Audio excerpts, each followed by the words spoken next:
What is up, guys? My name is Quincy Carrier, and this is Q&A, the show where I take your questions from all over the internet, Twitter, and YouTube, and answer them here on video form. Thank you guys for asking all the questions on Twitter. Thank you guys for being alert and having your notifications on and asking those questions on YouTube, the channel page. Thank you guys so much for that support and so much for the love. And let's just jump right into it with the first question from Twitter from Marquise, who says, if we win this week, do you think this is a new era for the Browns?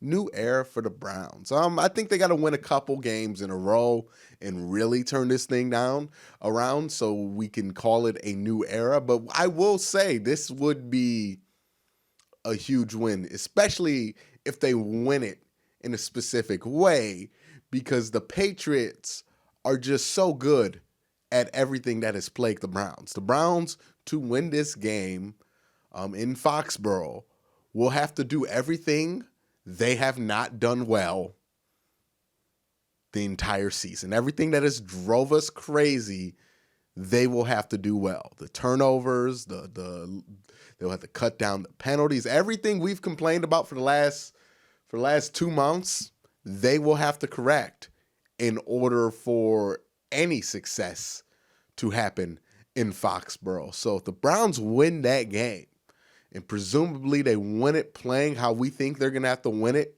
in New England, I would say that would be very impressive and extremely encouraging on where this team could go and where this team is on the projection of being, because that means they cleaned up a significant amount of errors during the bye week. Now, do I expect that? No, I don't think New England is a get-right game. I think you can get right after New England, but if they do, it would be huge for the psyche of the fan base, for the psyche of the team. Winning in New England this week would be an absolutely huge win for this team. The next question is from Stuart Anderson, who says, if you had to choose between one of the three rumored targets for left tackle, who would I pick? So Vaitai, Trent Williams, or Nate Solder. If Trent Williams is going to go for one, I'm not interested. Nate Solder, not interested. I'll go Vaitai because I think you can get him for like a fourth since he's on an expiring deal. It doesn't seem like Philadelphia is going to keep him. I think they would give him away to a team that's just gonna rent him for a year, or think about re-signing him. The Browns would be a perfect candidate for that. They can rent him for a little bit and decide if they want to go that route or if they want to draft somebody in the first round. I think that would be a smart way to go. He's a young guy. He's not the greatest tackle in the world, but he is serviceable, and he's much more serviceable than what we've had at left tackle. So yeah, I would go Vaitai here. Let me know in the comment section who you would want, but I'm going Vaitai. Next question comes from your boy Ankles, who says, give your honest prediction. Name the Browns record after this season. I think the Browns still go 10-6. I know. But I still think the Browns can go 10-6. I think they're going to go on a run here. I think they're going to start to put it together. And, the second half of the schedule is not going to be as easy as it looked in the beginning of the season.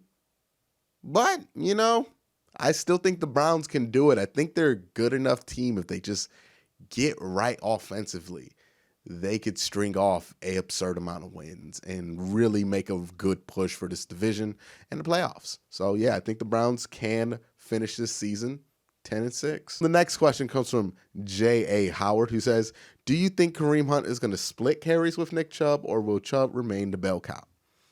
All right, so I've been thinking about Kareem Hunt being integrated into this offense. And those of you who've watched me for a while would know that I have been telling fans that I think we should temper our expectations for what we're going to see out of Kareem Hunt this year. And I say that because I don't think we're going to see Kareem Hunt utilized a ton as a running back, because as good as he is not a better runner than Nick Chubb. Nick Chubb's just more powerful. He has explosive burst. There's no real need to split carries with those two guys, because Nick Chubb has showed he could take a ton of carries and stay fresh. I haven't seen fatigue be an issue for this guy yet. But so I don't think they're gonna cut into each other's carries. I think where Kareem Hunt is gonna be utilized the most, and some people are gonna groan and not like this, but he's gonna be utilized the most in the passing game. The Browns are in need of check down options like now. And right now they don't. Nick Chubb has been the best check down option, which is not great because he's probably the best non-offensive lineman blocker that you have on this team to help this struggling offensive line. So you're going to probably want to keep Nick Chubb in as a blocker on a lot of pass plays, so he's not going to release out to the flat, which means you have no real check down options because David Njoku's injured. Rashard Higgins cannot see the field for whatever reason. And that leaves you with the check down option of maybe Ricky Seals-Jones. And that's not a good situation to be in if you're Baker Mayfield. So I would look for Kareem Hunt to be utilized as a check down guy. I don't know how they're going to specifically do it, if they're going to do 2 running back formations. We've seen Freddie break out a wishbone before, so I wouldn't be surprised if they utilize him like that.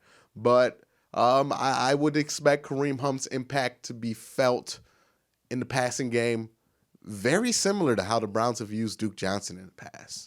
The next question comes from Mo Dat Trucker. He got it all in all caps, Mo Dat Trucker. And he says, why are you so jealous of Lamar Jackson when Baker Mayfield is all caps trash? All right, Baltimore, we need to have a talk. Let's sit down. Come on. If you're a Baltimore fan and you watch this video, let's have a talk. All right. I've noticed some anger coming from Baltimore, from the black and purple, and I think we're misunderstanding each other. Look, I know you want to get excited about your guy, and he's playing well, and you don't want to hear me say anything that's not along the lines of what everybody else is saying, which is Lamar is an MVP candidate. Now, you all know where I stand on that. I don't think he is. I don't think he's played to that level. I think at best he's a fringe MVP candidate, but I also think that Kirk Cousins is a fringe MVP candidate. So it's not really the elite status that people think it is to be in that conversation at this point in the season right now. But, I think we're misunderstood here. I think you think I don't like Lamar Jackson. I've said since August, Lamar Jackson is a Pro Bowl quarterback. Lamar Jackson is going to be a very rememberable quarterback. Lamar Jackson is going to be a very good quarterback in this league. When everybody was making running backs jokes, who was there saying, hey, he's not a running back. This guy can actually throw the ball, and he was actually a better passer than he showed his rookie year? That was me. I am not a hater of Lamar Jackson. I do not want Lamar Jackson to fail. I root for Lamar Jackson when he's not playing against the Browns or the AFC North. I want Lamar Jackson to be successful. I'm not a hater. I love Lamar Jackson. I think he's very talented. I think he has grown a little bit as a passer. I think he has definitely showed some improvement. I think sometimes we have overblown those improvements and we act like he doesn't have flaws, like major game-breaking flaws as a passer. Still, he does. And these are things that can be exploited by decent defenses. And, he is lucky enough to where he can rely on his feet to kind of pick up for him. And I think that is great. But I don't think he's an MVP candidate because I don't think he's played at that level at his position, quite frankly. But that doesn't mean I hate Lamar Jackson. That just means I got a different opinion than you about Lamar Jackson. So Baltimore, let's be calm. Let's be civil. I'll stop trolling you, and you stop getting so sensitive every time I say anything with the letter L, A, M, and A-R in it. And then we all gonna be good. We good? We good, Baltimore? Are we done? Are we done? Let me know in the comment section down below if we done, Baltimore, or are we gonna still talk about Baker Mayfield every time somebody brings up a legitimate point about Lamar Jackson? Next question comes from Kyle Liu, who says, do you know if Rashard Higgins is playing this week? And if not, what do you think is happening? Dude, I'm going to be honest with you. Pretty sure Rashard Higgins doesn't know if Rashard Higgins is playing this week. I don't know what the hell is going on with Rashard Higgins. I don't know what's going on with any of this injury thing. You got Demarius Randall getting an injury that nobody saw on the field.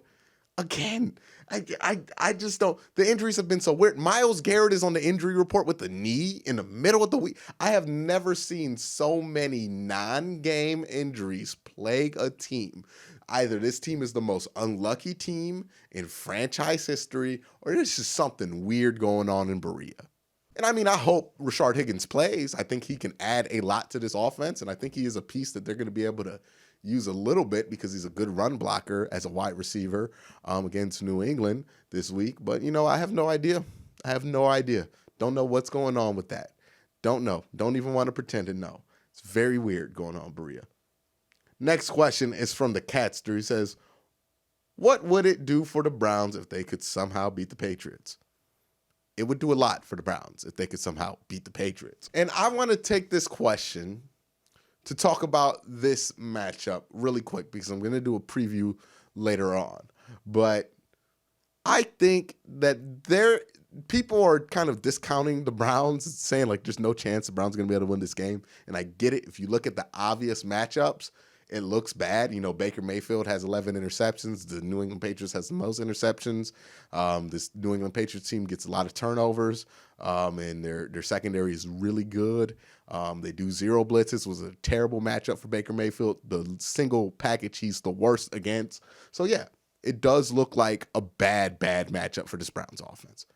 But there is a lane for the Browns to win here. I mean, if the Browns defensive line can win against the New England Patriots offensive line, which is very possible, and disrupt Tom Brady and slow that offense down and not let them pass, because if they can't pass, they can't really do much out of that offense, as it was showed when the Bills played them. Then the Browns have a real chance to be able to play this game slower and just rely on the back of Nick Chubb. Now, it's not like the Patriots have a crap run defense. They have a really good run defense, but I would rather take my chances with their run defense than throwing into that secondary with a quarterback who has 11 interceptions. Just doesn't make a lot of sense to do that. So if Nick Chubb can get going, if the Browns can score this ball running, and the defensive line can win that game up front and keep this close and make sure the Patriots don't jump out to a big lead early, the Browns are going to be in that game if that's the case, and they can easily win that game. Now, what I will say is that the landing strip for that win is like this thin. There's no margin of error for the Browns to win like that. There has to be no turnovers, and the Patriots can't get up more than 10 in this game, or else it's over. But there is a clear path for the Browns to win, so it wouldn't be the biggest surprise in the world, but it would be a huge win. Next question comes from Chaz Ramirez, who says, I know the playoffs are still up in the air, but with the current state of the Browns and the AFC North, I feel comfortable saying that we can get first place. I don't feel as comfortable saying we can get first place. Sorry. I see our chances to make the playoffs about 30%. What do you think? I think it's closer to 50, man. We got to remember this because we're trying to chase the Ravens, but the Ravens have been as inconsistent as any team in the NFL as far as their level of play. They have gone up and down. They had the great game, the great opener to the season, and they lost 2 in a row to Kansas City and Cleveland, and now they picked up 2. So, this could be consistent for the Ravens, but they are a very inconsistent team so far through the season. So they could drop a few games that you don't expect them to drop, and they still are going into their tougher part of the schedule. So I know after their win against the Seahawks, it seems like all hope is lost and everything, and they're going to go on this huge run, but I'm not too sure about that. This Ravens team still has some inconsistencies. I know they just pick up Marcus Peters, but you got to remember Marcus Peters was traded for a reason. It's because Marcus Peters is a gift and a curse. He'll get a pick 6. He'll allow a touchdown. So that's going to even itself out. But it'll be interesting to see how this Raven team look when they get Jimmy Smith back, which is going to be soon, I think. And then if they look consistent with Jimmy Smith, then we can really have a real conversation about whether the division is out of reach or not. But until I see some consistency out of Baltimore, I'm still 50-50 with I think the Browns can catch them. Next question comes from Ethan Clark, who says, what do you think about Josh Gordon being on IR does for the Browns secondary? I mean, yeah, it's big. I mean, Josh Gordon not being there is huge. But I think the Browns secondary is going to just have to deal with the Patriots offense anyways. You know what I mean? Like, I don't think Josh Gordon being there or not is going to be the X factor. I think just covering that offense is going to be the X factor for a secondary that is going to have two corners out there who have not played a lot this year and that are very young. That can either go really well or really bad. So kind of worried about those matchups there. You still got some solid corners in there in TJ Carey and Terrence Mitchell, and we'll see if they play more because they are more experienced and they have been playing more consistently. But, we'll see what the deal is with that.